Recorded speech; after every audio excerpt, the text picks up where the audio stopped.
Next question is seventh question. From a point on the ground, the angles of elevation of the bottom and top of a transmission tower fixed at a top of 20 meter high building are 45 degree and 60 degree respectively. Find the height of the tower. हाँ जी की बोले question ਦੇ ਵਿੱਚ ਇੱਕ 20 meter high building ਹੈ ਉਸ ਦੇ top ਦੇ ਉੱਪਰ ਠੀਕ ਹੈ ਇੱਕ ਟਰਾਂਸਮਿਸ਼ਨ ਟਾਵਰ ਫਿਕਸ ਕੀਤਾ ਹੋਇਆ suppose this is a building okay 20 meter high building suppose the name of the building is AB ਇਸ ਦੇ ਟੌਪ ਦੇ ਉੱਪਰ ਇੱਕ ਟਰਾਂਸਮਿਸ਼ਨ ਟਾਵਰ ਲੱਗਿਆ okay from a point on the ground ਦੇ ਉੱਪਰ ਕੋਈ point ਹੈ suppose G ठीक है D is any point on the ground the angle of elevation of the bottom and top of the tower ਹੁਣ ਆਪਾਂ ਨੇ ਕੀ ਬੋਲੇ ਸੀ ਕਿ AB ਇੱਕ ਬਿਲਡਿੰਗ ਹੈ ਬਿਲਡਿੰਗ ਦੇ ਉੱਪਰ ਕੀ ਲੱਗਿਆ ਹੋਇਆ ਟਰਾਂਸਮਿਸ਼ਨ ਟਾਵਰ ਹੁਣ ਟਰਾਂਸਮਿਸ਼ਨ ਟਾਵਰ ਦਾ ਇਹ ਕੀ ਹੋਇਆ ਫੁੱਟ ਹੋਇਆ ਤੇ ਇਹ ਕੀ ਹੋਇਆ ਟੌਪ ਹੋਇਆ ਨਾ ਟੌਪ ਤੇ ਬੋਟਮ ਤੋਂ ਦੋ ਐਂਗਲ ਬਣ ਰਹੇ ਆ ਐਲੀਵੇਸ਼ਨ ਦੇ 45 ਐਂਡ 60 ਪਹਿਲਾਂ ਕੀ ਬੋਲਿਆ ਬੋਟਮ ਫਿਰ ਬੋਲੇ ਟੌਪ ਬੋਟਮ ਤੋਂ ਕਿੰਨਾ ਬਣ ਰਿਹਾ ਜੀ ਜੋ ਪਹਿਲਾਂ ਦਿੱਤਾ ਉਹ ਕੀ ਹੋਇਆ ਬੋਟਮ ਦਾ 45 ਡਿਗਰੀ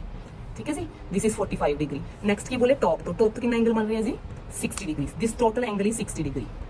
ਇੱਥੋਂ ਲੈ ਕੇ ਇੱਥੇ ਤੱਕ फाइंड की करना आप हाइट ऑफ द टावर आप टावर किनू लिया AC नू आप AC दी वैल्यू फाइंड आउट करनी है ठीक है जी हुण दो ट्रायंगल बन रहे हैं अपने कोल ABC जिहदे विच एंगल है 45 सेकंड ट्रायंगल बन रही है CBD जिस दे विच एंगल है 60 हुण दोनों ट्रायंगल दे विच आपां यूज करांगे जिहड़े एंगल गिवन है हुण पहले ए वाला छोटी ट्रायंगल देखो जिस दे विच आपां नू बिल्डिंग दी हाइट दित्ती हुई है AB दी वैल्यू भी दित्ती हुई है ना 20 सो पहला सब तो पहला मैं ABD ट्रायंगल दे विच tan यूज कर रही है क्योंकि tan की कहता है P/B ठीक है क्योंकि P अपन पता तो B निकल जू उथों सो tan 45 degree is equals to P/B and what is P 20 and what is B BD this is the base ना and what is the value of tan 45 1 20/BD ਹੁਣ BD इधर डिवाइड इधर की हो जाएगा मल्टीप्लाई सो BD ਦੀ value ਕਿੰਨੀ ਆ ਗਈ 20 ਮੀਟਰ ਠੀਕ ਹੈ ਜੀ ਹੁਣ BD ਦੀ ਵੈਲਿਊ 20 ਮੀਟਰ ਆ ਗਈ ਹੁਣ ਜਿਹੜੀ ਇਹ ਕੰਪਲੀਟ ਟ੍ਰਾਇੰਗਲ ਹੈ ਇਹਦੇ ਵਿੱਚ ਅਪਲਾਈ ਕਰ ਦੋ ਹੁਣ ਕੀ ਅਪਲਾਈ ਕਰਾਂਗੇ ਆਪਾਂ 60 ਐਂਗਲ ਕਿੰਨਾ ਹੁਣ ਪੂਰੀ ਵੱਡੀ ਟ੍ਰਾਇੰਗਲ ਦੇ ਵਿੱਚ ਇਹ ਵਾਲੀ ਲਾਈਨ ਨੂੰ ਸਕਿਪ ਕਰ ਦਿਓ ਜਸਟ ਇਹ ਵਾਲੀ ਟ੍ਰਾਇੰਗਲ ਦੇਖੋ ਹੁਣ tan 60 यूज करांगे tan 60 ਦੇ ਅਕੋਰਡਿੰਗ परपेंडिकुलर कौन होया BC ठीक है use tan 60 degree now CB upon BD हाँ जी CB ਨੂੰ ਕਿੱਦਾਂ ਲਿਖੋਗੇ AC plus 20 ਇਹ CB ਕੰਪਲੀਟ ਹੈ ਨਾ CB ਨੂੰ ਲਿਖ ਸਕਦੇ ਹਾਂ ਨਾ AC plus AB and what is AB 20 BD ਆਪਾਂ ਹੁਣੇ ਫਾਈਂਡ ਕੀਤਾ ਕਿੰਨਾ ਆਇਆ ਸੀ 20 and what is the value of tan 60 √3 ਹੁਣ 20 ਇੱਧਰ ਡਿਵਾਈਡ ਇੱਧਰ ਕੀ ਹੋ ਜਾਏਗਾ multiply 20 √3 is equal to AC plus 20 ਹੁਣ 20 ਇੱਧਰ ਪਲੱਸ ਇੱਧਰ ਕੀ ਹੋ ਜਾਏਗਾ ਜੀ minus just to subtract it हाँ जी 20 दोनों ਦੇ ਵਿੱਚ ਕਾਮਨ ਆ ਰਿਹਾ √3 - 1 is equals to AC ठीक है जी और you can substitute the value of √3 अगर पुट करनी कर भी सकते हो otherwise ਇੱਥੇ ਛੱਡ ਦੋ and what were the units meter so this will be the height of the transmission tower ਆਪਾਂ ਇਹੀ ਫਾਈਂਡ ਕਰਨਾ ਸੀ ਨਾ AC height of transmission power so this will be the height of the transmission tower not power sorry tower so next question now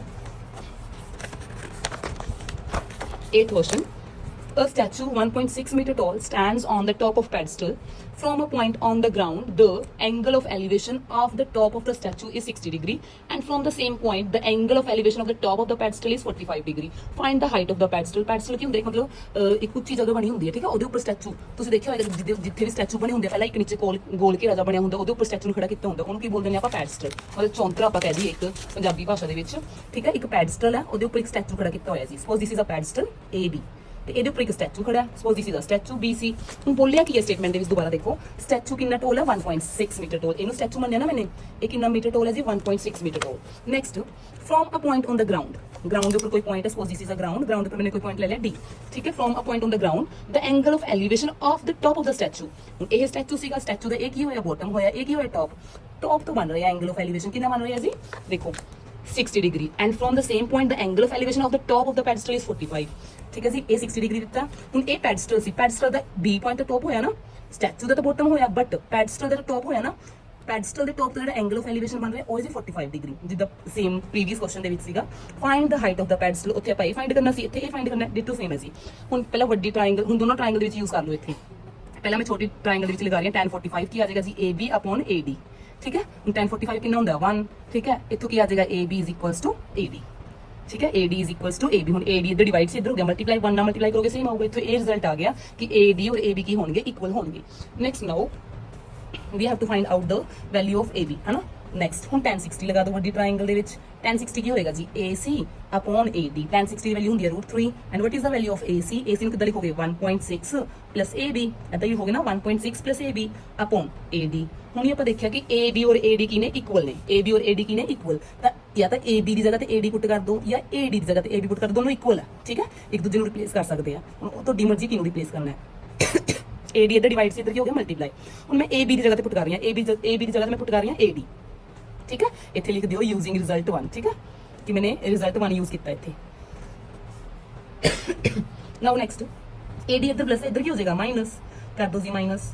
इधर कितना रहेगा 1.6। ਹੁਣ AD ਦੋਨਾਂ ਦੇ ਵਿੱਚੋਂ ਕੀ ਆ ਰਿਹਾ common, just take it common, we are left with ਇੱਥੇ ਕੀ ਰਹਿ ਗਿਆ √3, ਇੱਥੋਂ ਮੈंने AD ਕਾਮਨ ਲੈ ਲਿਆ ਤੇ ਕੀ ਰਹਿ ਗਿਆ 1। ਹੁਣ ਇੱਧਰ ਇਹ ਪੂਰੀ ਬ੍ਰੈਕਟ ਮਲਟੀਪਲਾਈ, ਇੱਧਰ ਕੀ ਹੋ ਜਾਏਗੀ divide, 1.6 upon √3 minus 1। so whenever we are getting root in the denominator we just rationalize it, so just rationalize it, √3 plus 1। हाँ जी, after rationalization what we will get, √3 plus 1 नीचे की हो जाएगा √3 ਦਾ ਸਕੁਅਰ ਕੰਪਲੀਟ 3 1 ਦਾ square 1, 1.6 √3 plus 1 2, ਹੁਣ 2 ਦੇ ਨਾਲ cutting ਹੋ ਰਹੀ ਹੈ 0.8। so answer कितना आ गया 0.8 √3 plus 1 meter। so this will be the height of the pedestal, क्योंकि AD ਦੀ ਵੈਲਿਊ ਆਈ ਹੈ ਨਾ, ਔਰ AD ਕਿਹਦੇ ਇਕੁਅਲ ਸੀ, AB ਦੇ ਇਕੁਅਲ ਸੀ, ਔਰ what was AB Ki C ਪੈਡਸਟਲ the height. ਸੋ ਇਹ ਹੋਏਗੀ ਜੀ ਪੈਡਸਟਲ ਦੀ ਹਾਈਟ, ਔਰ ਤੁਸੀਂ ਇੱਥੇ ਪੁੱਟ ਵੀ ਕਰ ਸਕਦੇ ਹੋ √3 ਦੀ ਵੈਲਿਊ ਕਿੰਨੀ ਹੁੰਦੀ ਹੈ 1.732, ਠੀਕ ਹੈ 1.732 plus 1 ਕੀ ਹੋ ਜਾਏਗਾ 2.732 ਮਲਟੀਪਲਾਈ 0.8, ਔਰ ਇੱਥੇ ਵੀ ਛੱਡ ਸਕਦੇ ਹੋ, ਠੀਕ ਹੈ ਜੀ। Next question is the angle of elevation of the top of a building from the foot of the tower is 30 degree and the angle of elevation of the top of the tower from the foot of the building is 60 degree। if the tower is 50 meter high find the height of the building। ਹੁਣ ਇੱਥੇ ਦੋ ਚੀਜ਼ਾਂ ਦੀ ਗੱਲ ਹੋਈ ਹੈ, ਇੱਕ tower ਹੈ ਤੇ ਇੱਕ ਬਿਲਡਿੰਗ ਹੈ, ਠੀਕ ਹੈ, ਤੇ ਦੋਨਾਂ ਦੇ ਟੌਪ ਤੋਂ ਐਂਗਲ ਬਣਾਇਆ ਜਾ ਰਿਹਾ, the angle of elevation from the top of the building to the bottom of the tower, then from the top of the tower to the foot of the building, ठीक है 60 degree. एक angle 30 है, एक 60 है। ਹੁਣ ਤੁਹਾਨੂੰ ਕੀ ਪਤਾ ਲੱਗੋ ਕਿਹੜਾ 30 ਹੈ ਕਿਹੜਾ 60 ਹੈ। ਹੁਣ ਤੁਸੀਂ ਪਹਿਲਾਂ ਇੱਕ ਕਨਸੈਪਟ ਧਿਆਨ ਨਾਲ ਸਮਝੋ। ਸਪੋਜ਼ ਤੁਹਾਡੇ ਕੋਲ ਇਹ ਕੋਈ ਇੱਕ ਵਰਟੀਕਲ ਚੀਜ਼ ਹੈ, ਪੋਲ ਹੈ, ਕੁਝ ਵੀ ਹੈ, ਚਾਹੇ ਬਿਲਡਿੰਗ ਹੈ, ਠੀਕ ਹੈ। ਸਪੋਜ਼ ਤੁਹਾਡਾ ਜਿਹੜਾ ਇਹ ਵਾਲਾ ਐਂਗਲ ਹੈ, ਸਪੋਜ਼ ਇਹ ਵਾਲਾ ਐਂਗਲ 30 ਹੈ, ਤਾਂ ਜੇ ਇਹ ਜਿਹੜਾ ਪੁਆਇੰਟ ਹੈ ਗਰਾਊਂਡ ਦੇ ਉੱਪਰ ਪੁਆਇੰਟ, ਇਹਨੂੰ ਥੋੜਾ ਦੂਰ ਕਰ ਦਿਓ, ਤੁਹਾਡਾ ਇਹ ਐਂਗਲ ਹੈ ਨਾ ਉਹ ਕੀ ਹੋ ਜਾਏਗਾ, ਡਿਕਰੀਜ਼ ਹੋਏਗਾ ਕਿ ਇਨਕਰੀਜ਼ ਹੋਏਗਾ, ਡਿਕਰੀਜ਼। 30 ਨਾਲੋਂ ਘੱਟ ਹੋ ਜਾਏਗਾ, ਸਪੋਜ਼ 25 ਹੋ ਗਿਆ। ਤਾਂ ਇਹ ਚੀਜ਼ ਯਾਦ ਰੱਖਣੀ ਹੈ, ਜਿਵੇਂ ਜਿਵੇਂ ਡਿਸਟੈਂਸ ਇਨਕਰੀਜ਼ ਕਰਦਾ ਹੈ ਨਾ ਐਂਗਲ ਕੀ ਕਰਦਾ ਹੈ, ਡਿਕਰੀਜ਼। ਜੇ ਹੁਣ ਇਹ ਤਾਂ ਮੈंने ਹੋਰੀਜ਼ੋਨਟਲ ਦੀ ਗੱਲ ਕੀਤੀ ਹੈ ਕਿ ਜੇ ਹੋਰੀਜ਼ੋਨਟਲ ਡਿਸਟੈਂਸ ਇਨਕਰੀਜ਼ ਕਰ ਰਿਹਾ ਤਾਂ ਐਂਗਲ ਕੀ ਕਰਦਾ, ਡਿਕਰੀਜ਼। ਤੁਸੀਂ ਖੁਦ ਸੋਚੋ ਨਾ, ਪਹਿਲਾਂ ਇਹ ਲਾਈਨ ਐਨੀ ਟੇਢੀ ਸੀ, ਹੁਣ ਐਨੀ ਹੋ ਗਈ, ਠੀਕ ਹੈ। ਹੁਣ ਜਿਹੜੀ ਇਹ ਲਾਈਨ ਹੈ ਪਹਿਲਾਂ ਐਵੇਂ ਸੀਗੀ, ਫਿਰ ਜਦੋਂ ਇਹ ਐਵੇਂ ਆਈ, ਦੇਖੋ ਐਵੇਂ ਹੋ ਰਹੀ ਹੈ ਨਾ, ਟਿਲਟਡ ਹੋ ਰਹੀ ਹੈ, ਪਹਿਲਾਂ ਐਵੇਂ ਸੀਗੀ ਹੁਣ ਇਹ ਐਵੇਂ ਹੋ ਗਈ, ਐਂਗਲ ਜ਼ਿਆਦਾ ਹੋਊਗਾ ਨਾ, ਬਿਲਕੁਲ ਸਟ੍ਰੇਟ ਹੁੰਦੀ ਜਾ ਰਹੀ ਹੈ ਲਾਈਨ, ਜਿਵੇਂ ਜਿਵੇਂ ਸਟ੍ਰੇਟ ਹੁੰਦੀ ਹੈ ਬਿਲਕੁਲ ਸਟ੍ਰੇਟ ਹੋ ਗਈ, ਉਹਦਾ 180 90 ਹੋ ਜਾਊਗਾ, ਠੀਕ ਹੈ ਕਿ ਨਹੀਂ। ਹੁਣ ਦੇਖੋ ਜੇ ਇਹ ਵਾਲਾ ਡਿਸਟੈਂਸ ਇਨਕਰੀਜ਼ ਹੀ ਕਰੀਏ ਵਰਟੀਕਲ ਵਾਲਾ, ਸਪੋਜ਼ ਇਹ ਪਹਿਲਾਂ ਇੰਨਾ ਸੀਗਾ, ਸਪੋਜ਼ ਇਹ ਐਂਗਲ ਸੀਗਾ ਤੁਹਾਡਾ ਸਪੋਜ਼ 30 ਡਿਗਰੀ, ਠੀਕ ਹੈ। ਹੁਣ ਜੇ ਮੈਂ ਇਹ ਡਿਸਟੈਂਸ ਇਨਕਰੀਜ਼ ਕਰਦਾ ਤਾਂ ਐਂਗਲ ਕੀ ਹੋਏਗਾ, ਤੁਸੀਂ ਖੁਦ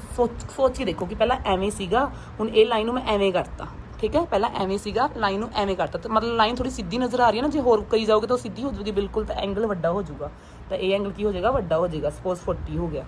ਠੀਕ ਹੈ। ਜਦੋਂ ਆਪਾਂ ਹੋਰੀਜ਼ੋਨਟਲ ਡਿਸਟੈਂਸ ਇਨਕਰੀਜ਼ ਕਰਦੇ ਹਾਂ ਤਾਂ ਐਂਗਲ ਛੋਟਾ ਹੁੰਦਾ ਹੈ, ਜਦੋਂ ਵਰਟੀਕਲ ਡਿਸਟੈਂਸ ਇਨਕਰੀਜ਼ ਕਰਦੇ ਹਾਂ ਤਾਂ ਐਂਗਲ ਵੱਡਾ ਹੁੰਦਾ ਹੈ। ਹਾਂਜੀ, ਇਹ ਕੁਐਸਚਨ ਕਰਨ ਦੇ ਲਈ ਪਹਿਲਾਂ ਆਪਾਂ ਇੱਕ ਕਨਸੈਪਟ ਨੂੰ ਅੰਡਰਸਟੈਂਡ ਕਰਾਂਗੇ। Suppose this is any vertical object and suppose this is any point on the ground, ठीक है। Name of the vertical object is AB। suppose this is making angle 30 degree, ठीक है। if I